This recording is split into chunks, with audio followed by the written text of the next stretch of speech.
అత్యున్నత మాకు ప్రియమైన దేవుని బిడ్డలందరికీ ఉదయకాల సమయంలో మన ప్రభు అయిన యేసుక్రీస్తు శ్రేష్టమైన నామములో మీ అందరికీ కూడా శుభం తెలియజేస్తున్నాను. బాగున్నారు కదా? ప్రభు నిన్నటి సమయం అంతా కూడా మనల్ని కాచి కాపాడే దినమును బహుమానంగా మనకి ఇచ్చినాడు కాబట్టి ఆయన పరిశుద్ధ నామానికి మహిమ కలుగును గాక. పరిశుద్ధ గ్రంథంలో అనేక కృపవార్త కోసం మనం అనుదినం ఎదురు చూస్తున్నాం కదా. నేటి వాగ్దాన భాగం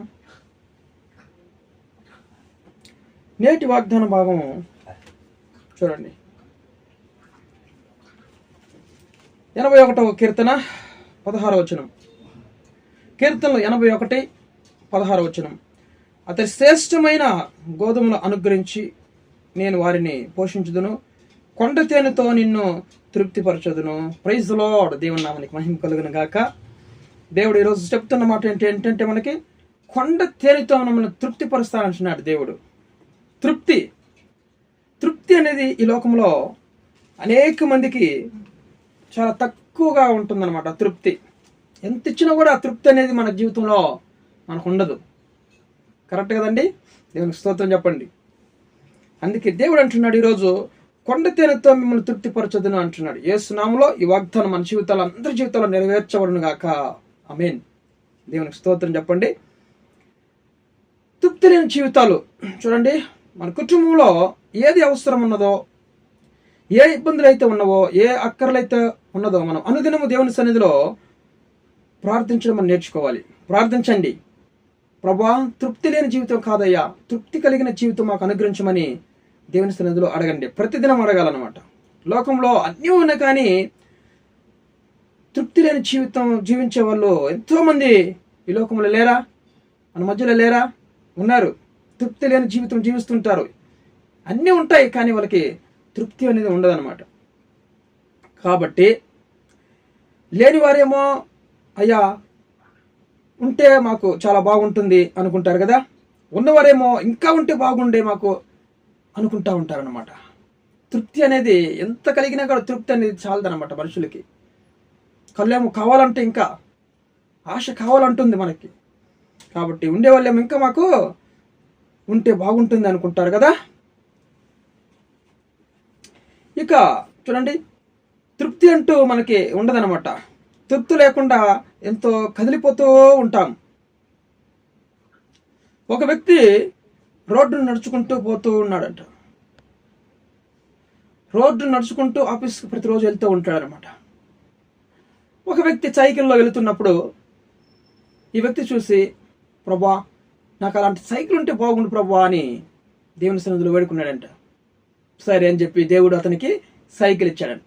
కొన్ని రోజులుగా సైకిల్ తొక్కుంటూ ఆఫీస్కి వెళ్తూ ఎంతో మరి చక్కగా వెళ్తుండేవాడు. మరి కొన్ని రోజుల అయిన తర్వాత ఇంకొక వ్యక్తి బైకులు వెళ్తున్నాడు అనమాట. బైకులు వెళ్తున్నప్పుడు ఈ సైకిల్ తొక్కి అతనికి తృప్తి అంతా కూడా నశించిపోయింది. తృప్తి లేదు. మళ్ళా ఆ బైక్ ఇస్తే మరి బాగుండు కదా ప్రభా, అలాంటి బైక్ నాకు అని అడిగినాడంట. సరే అని చెప్పి దేవుడు కొన్ని రోజులకి అలాంటి బైక్ను కూడా అతనికి అనుగ్రహించాడు. ఆ బైకులో రోజు ఆఫీస్కి వెళ్తున్నాడు అనమాట. కొన్ని రోజుల తర్వాత చూడండి, ఆ రోడ్న కారులో ఒక వ్యక్తి వెళ్తుంటుండగా ఆ కారుని చూసి, ప్రభు అలాంటి కారు ఉంటే నాకు బాగుండు కదయ్యా అని అనుకుంటూ ఉన్నాడంట. ఎందుకంటే ఈ బైక్ మీద కూడా తృప్తి అయిపోయింది. ఇంకా బైక్ తోలి కూడా మరి ఆ తృప్తి పోయేసింది, ఉన్న తృప్తి కూడా. ఇప్పుడు కారు కావాలనుకుంటున్నాడు. సరే అని చెప్పి కొన్ని రోజుల తర్వాత కారు కూడా దేవుడు అనుగ్రహించాడు అనమాట. కారులో చక్కగా ఆఫీస్కి వెళ్తూ ఉన్నాడు. మరలా ఇంకొక వ్యక్తి కారులో అంతకన్నా మరి హై లెవెల్ కారు, మంచి కారు, బెంచ్ కారులో వెళ్తుంటుండగా, ప్రభువా ఇలాంటి కారు కదయ్యా, అలాంటి చక్కని మంచి కారు నాకు ఏసీ కారు ఇస్తే నేను కుటుంబం ఫ్యామిలీ వెళ్తాం బాగుంటుంది కదా ప్రభు అని అనుకుంటున్నాను. చూశారు కదండి, మనిషికి ఎంత ఉన్నా కానీ తృప్తి అనేది ఉండదన్నమాట. ఏదన్నా మనకి అనుగ్రహించినప్పుడు అది కొన్ని రోజులు తృప్తిగా ఉంటుంది అనమాట. మరలా ఆ తృప్తి అనేది నిదానంగా అది వెళ్ళిపోతూ ఉంటుంది అనమాట. అది మనం విడిచి వెళ్ళిపోతూ ఉంటుంది ఆ తృప్తి అనేది. ఒక మనిషికి ఇల్లు లేనప్పుడు ప్రభా ఒక చిన్న ఇల్లు ఉంటే నాకు సొంత ఇల్లు బాగుండు ప్రభా అనుకుంటాడు అనమాట. సరే అని చెప్పి దేవుడు సొంత ఇల్లు ఇస్తే, ప్రభా మరి అలాంటి పెద్ద బంగ్లా ఇస్తే నాకు బాగుండు కదా ప్రభా, చూడు నా అమ్మాయి నా తోటి వాళ్ళు కూడా ఎంత పెద్ద బంగ్లాలో ఉంటున్నారు, నేను నా కుటుంబం చిన్న గుడిసెలో ఉంటున్నాము అని అడుగుతూ ఉంటాడు అనమాట. సరే అని చెప్పి అంతకు పెద్ద కుటుంబం దేవుడు మరి ఆ బంగ్లా ఇచ్చినప్పుడు అది కూడా తృప్తి పొందకుండా ఇంకా పెద్ద అపార్ట్మెంట్ ఉంటే ఒక బాగుండు కదా ప్రభువా, కూర్చొని తినొచ్చు, బాడుగులు ఇచ్చుకొని ఆ యొక్క ఇల్లులన్నీ కూడా అనుకుంటూ అసంతృప్తి చెందుతూ ఉంటారనమాట. చూడండి, తృప్తి అనేది మనిషికి ఉండదనమాట. కొన్ని రోజులు ఉంటుంది, మరలా ఆ తృప్తి అనేది వెళ్ళిపోతూ ఉంటుంది. ఇలాగా మన జీవితాల్లో చూడండి జరుగుతూ ఉంటుంది కదా. మనిషి యొక్క తృప్తి కొద్దిగా తృప్తి నశించిపోతూ ఉంటుంది అనమాట. అందుకని ఆ తృప్తి ఇచ్చేవాడు దేవుడు. చూడండి, కొండ తేనెతో దేవుడు మనల్ని ఈరోజు తృప్తి పరుస్తా అంటున్నాడు. మరి తృప్తి ఎక్కడుంది అంటే దేవుని యొక్క సన్నిధిలో తృప్తి కలిగినటువంటి జీవితం మనకు ఉండదు అనమాట. ఆయన వాక్యంలో తృప్తి మనకి ఎంతో తృప్తికరంగా మనకు ఉంటుంది. చూడండి, 119వ కీర్తనలో ఆయన వాక్యం మనకి ఎంతో తృప్తిని అనుగ్రహిస్తుంది అనమాట. అది జుంటి తేనె మధురముల కన్నా మన జిహ్వాకు మన జుంటి తేనె మరి తేనె కన్నా ఎంతో తీపిగా ఉంటుందని చూడండి ఆయన వాక్యము. అది తృప్తి కలిగిస్తుందని చెప్తుంది దేవుని వాక్యం. 103వ వచనం, 119వ కీర్తన 103వ వచనంలో చూద్దాం మనం. చూడండి, ఈ వాక్యములు నా జిహ్వాకు ఎంతో మధురములు, అవి నా నోటికి తేనె కంటే తీపిగా ఉన్నవి. చూడండి, తృప్తి కలిగిన జీవితం ఎక్కడైందంటే దేవుని యొక్క సన్నిధిలో ఉంటుంది అనమాట. ఆయన మాటల్లో ఉందన్నమాట. ఆయన మాటలు దేవుని యొక్క వాక్యములలో చూడండి అంత తృప్తి అనేది ఉంటుంది అన్నమాట. దావీదు కూడా అన్నాడు కదా, నేను పడక మీద పనుకొని ఆయన వాగ్దానాలన్నీ కూడా ఆలోచన చేస్తుంటున్న క్రొవ్వు మీద దొరికినట్టుగా నాకు ఉందన్నాడు అనమాట.